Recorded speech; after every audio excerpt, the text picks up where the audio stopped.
From the moment she walked on stage, it was clear this was not just another interview. 25 years ago, our first guest received her very first Oscar nomination for her role in the movie Almost Famous.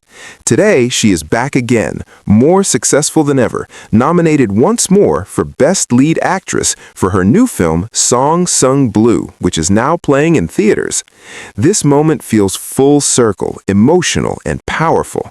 Please welcome Kate Hudson. It is truly great to have you here. I have not seen you since all of these recent nominations started coming in, and wow, what a journey this has been. It feels wild just looking at everything in front of you. We are talking about the Oscars, the BAFTA Awards, the Golden Globes, and I am pretty sure you might even have a J.D. Power Award in there somewhere. On top of all that, you're also competing at the Super Bowl this weekend, which is incredible.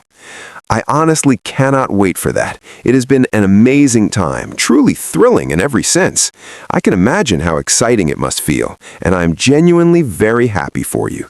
You really seem to be embracing this moment fully. Of course I am. How could I not? It's such an incredible thing to experience. When you mentioned the introduction earlier, it really hit me that Almost Famous came out 25 years ago. That feels unreal. I know. I think I've seen that movie around 25 times myself, probably even more. Really? How many times have you watched it? Maybe 10 times or 9, somewhere around there. Well, then I'm definitely ahead of you. It feels like one of those movies that comes back into your life again and again. I have kids who are 7 years apart, so every time one of them gets old enough, I end up watching it again. That's interesting spacing, 7 years apart each time. Will you keep that going? Well, for that to happen, I would have had to start again yesterday.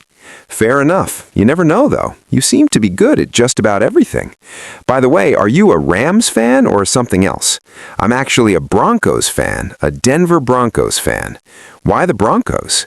Because we grew up in Colorado. We were born in Los Angeles, then moved to Colorado, and at that time there was no LA team. Those were the Elway years in the 80s, and it was such a great time. That makes sense. The Rams were here, then they left for St. Louis in '94 and later came back, but that was not when you were kids. Exactly. When we were little, it was more about the Raiders, and then they left too, so the Broncos just stuck. Were you heartbroken when they got eliminated? Yes, but I'm not one of those fans who completely loses it. I'm not throwing tissue boxes at the television or anything like that. But you'll still watch the Super Bowl. Of course. I'm having a big party. I love football. I remember we met around the Super Bowl once, did we not? Yes, we met the day before the Super Bowl in 2003. I'll never forget it because that was one of my first adult Super Bowls. I was only about 20 then.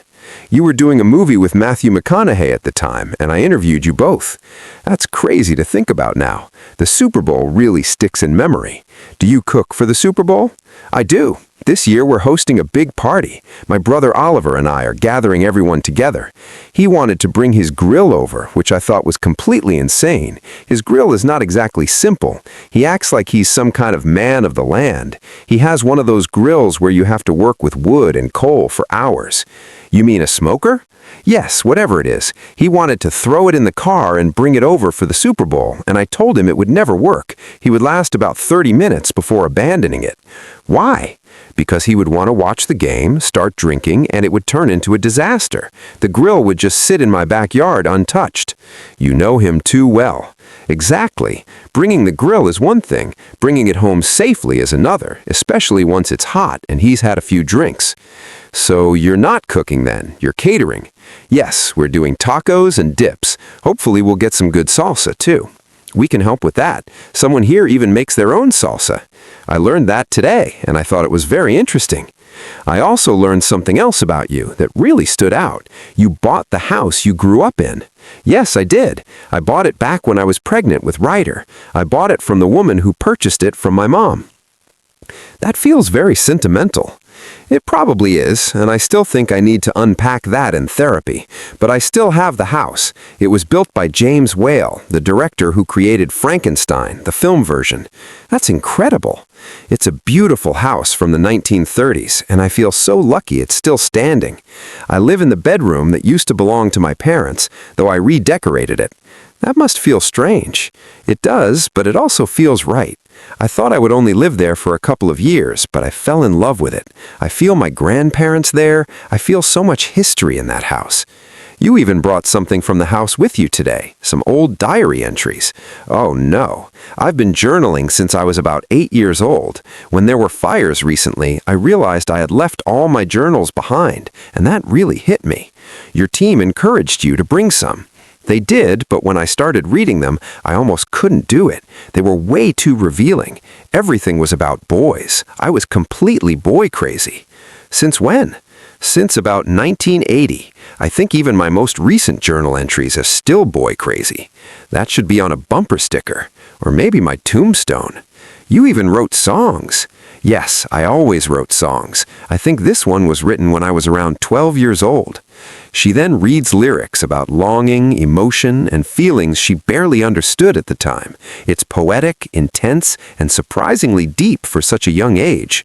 The audience reacts with laughter and amazement as she finishes. That's impressive.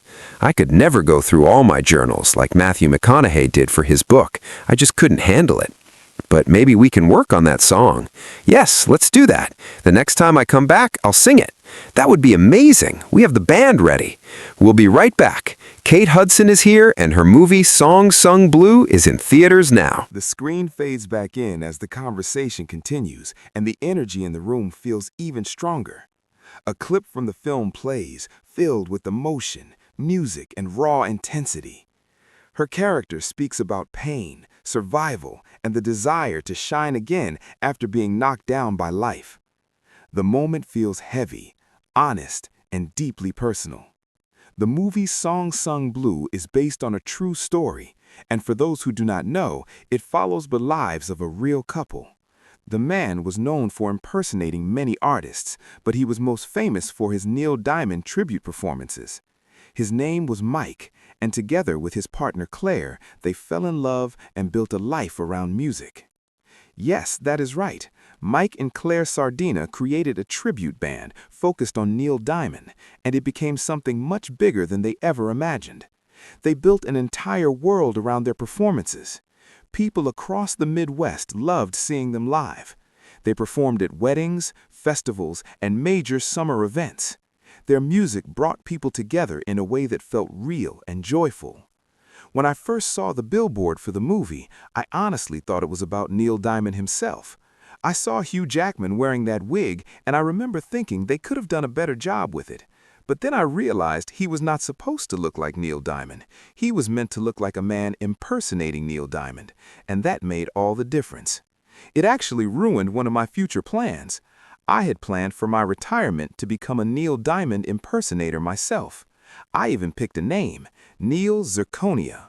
It's already trademarked, by the way, so nobody try to steal it. I love Neil Diamond, but Hugh completely blew me out of the water. His performance was incredible. And your singing in this movie is unbelievable. It is truly amazing. The fact that this is happening 25 years after your first Oscar nomination makes it even more special. Do you remember that first Oscars night clearly? Oh yes, absolutely. I was only 21 years old. It was overwhelming in the best way. Everything felt huge and surreal. Your mother won an Oscar before you, and she once told me something very interesting.